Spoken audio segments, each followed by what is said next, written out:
I'm moving up. I'm stepping out of my comfort zone. I'm moving onward and upward, yeah. Stepping out of the world I know, 'cause I'm weary. Hello, and it's Friday again. It comes around so quickly. This is Thoughts on the Run, and today is Runeveryday number 616. I'm doing a little short 5k outing today. I've been injured for over a week now with a thigh/groin strain. So I've been going really slow, just short distances, 5Ks, and having some physio on that to help that recover. But definitely feeling much better today. For the first time in a week, I can run at my comfortable 5:45 pace. So that's what I'm up to this morning. And welcome to Thoughts on the Run this morning. I'm on a mission. Been on a mission for a while, but specifically I want to tell you about this mission. And I'm about to come to a long uphill here, so I'm going to be back to you in a flash. But for me it will be a hectic climb and high heart rate, but for you, just 1 second. See you in a moment. Right, here we are, back at the top. Hey, that's a steep one. So before I tell you about my mission, one thing I noticed, I was thinking about it as I was climbing this hill, as when I got injured, I had to slow down, run shorter distances,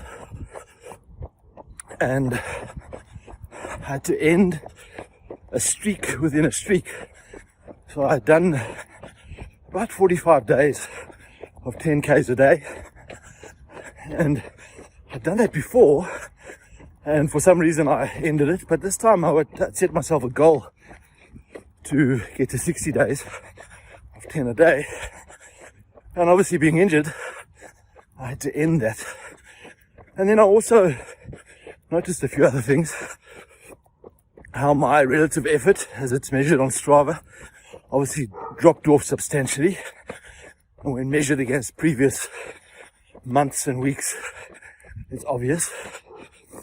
And Strava has a neat little tool that measures your fitness. I track it quite often, and I like to see it going up.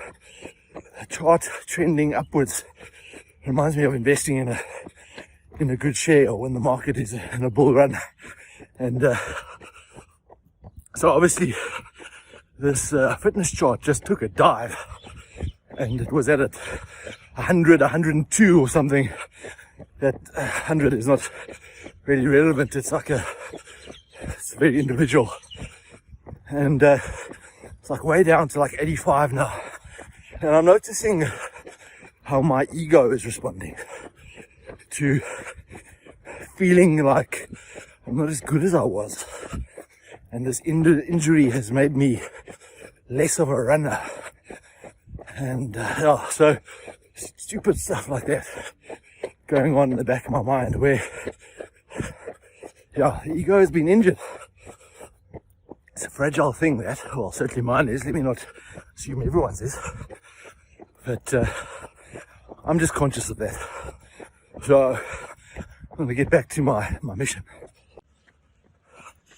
Have you ever noticed that in South African business, senior members of the board of directors, or the C-suite as we like to call it now, are typically, mostly, in majority of the cases, they are CAs, chartered accountants.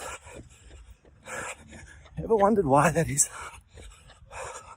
I've wondered about it for a long time, and I've nothing against accountants. Personally, I'm not an accountant. Haven't been through that sort of training. But generally what happens with accountants in their training is that they have to understand a holistic picture of a business. I mean, ultimately they need to be able to process and document every single transaction that happens all the way across the business. So in that training, they get a very broad, someone's revving their Toyota here to get started at the red robot. Oh wow. Okay, sidetrack. Yes, so accountants get this broad, holistic understanding of business, which naturally makes them suitable to lead a business if you understand it holistically. So what happens is, often we defer to the financial people. We defer to the accountants. What do they think? Because they are ultimately the custodians of our profitability and the performance of how we use our capital on the balance sheet, and ultimately the returns to shareholders. So why am I talking about the accountants? Well, in South Africa,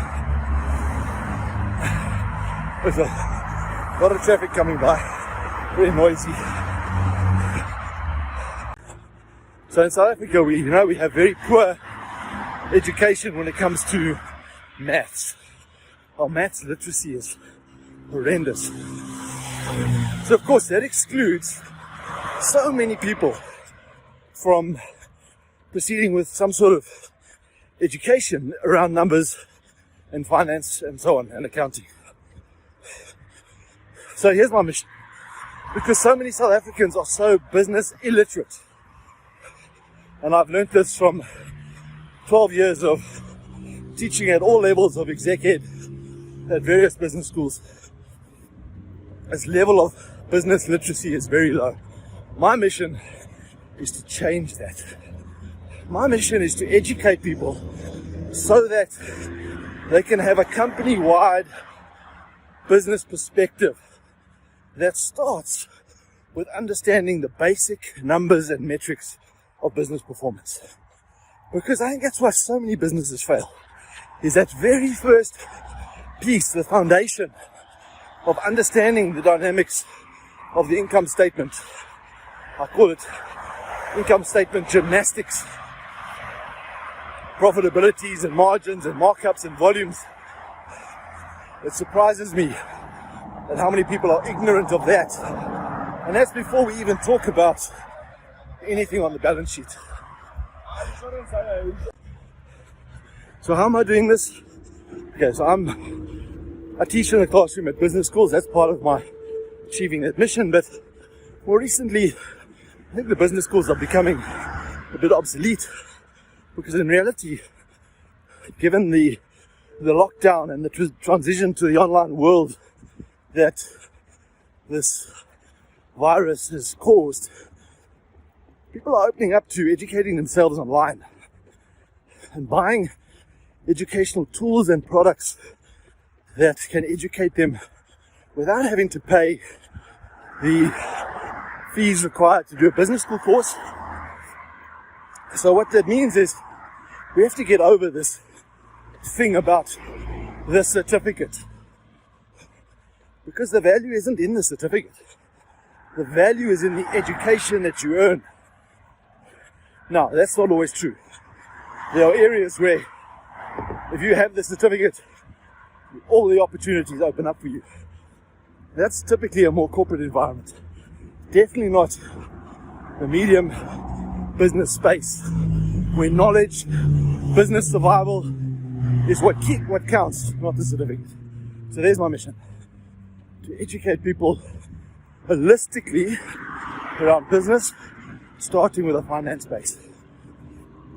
So I think that's enough of me ranting on about my mission.